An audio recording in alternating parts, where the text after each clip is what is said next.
It's a very convenient day because it's National Poison Awareness Day. And we just talked about caffeine poisoning, which is a respiratory emergency. I'm just going to play a little film clip of the mayor and medical officer of health here from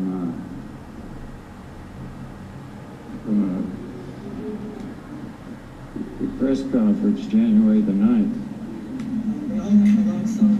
The most important thing when they get on site is actually ventilation as well as naloxone. But I think what we heard loud and clear today was that the issue is ventilation, as Dr. Yaffe just said. But let me just say. Ventilations. I took the point program training 2011, September the 2nd. They teach if the patient's in a coma, labored breathing, pinpoint pupils, and cyanotic. Those are all signs of any respiratory emergency patient. They teach down at Public Health to give naloxone, then chest compressions. More naloxone, more chest compressions. Chest compressions only is for a sudden witness cardiac arrest because the blood's still oxygenated. So before naloxone was invented, they gave the patient respiratory assist, which keeps the patient alive until the drugs wear off. And we just heard about polydrug overdose. Any poisoning, any drug overdose is a respiratory emergency. This is Lang's, the gold standard of medical textbooks. Anyway, been asking since on the day, I can to supply some medical evidence that says chest compressions. Can't supply it. I was looking through the coroner's mandate, item number 15. It's to protect the citizens of this province. I phoned him up. He says, Gary, we got hundreds of them in here killed with chest compressions. They are never to receive. A lot of them non-drug overdoses. I wish I could help you out. I'm trying to save everybody's lives because there's hundreds of causes of respiratory emergency. Nurses see 10,000 respiratory emergency patients before they'll ever run into a cardiac arrest situation. Nurses, paramedics are in the ED department are having people coming into the hospitals damaged from chest compressions they're never receive. I've got friends that are EMS. They say, Gary, we're showing up to calls.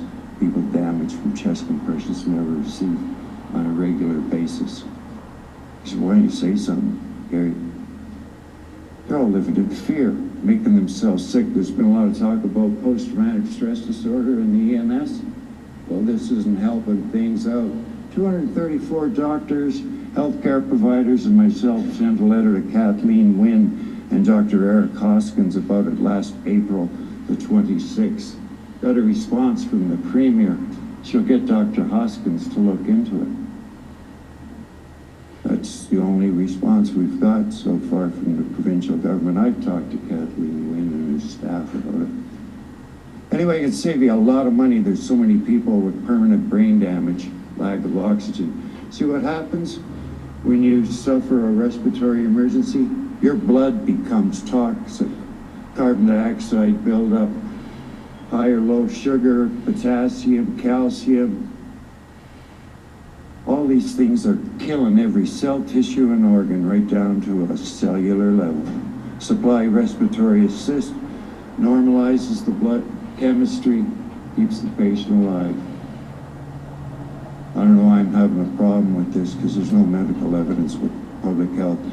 In the report here, it has the city's report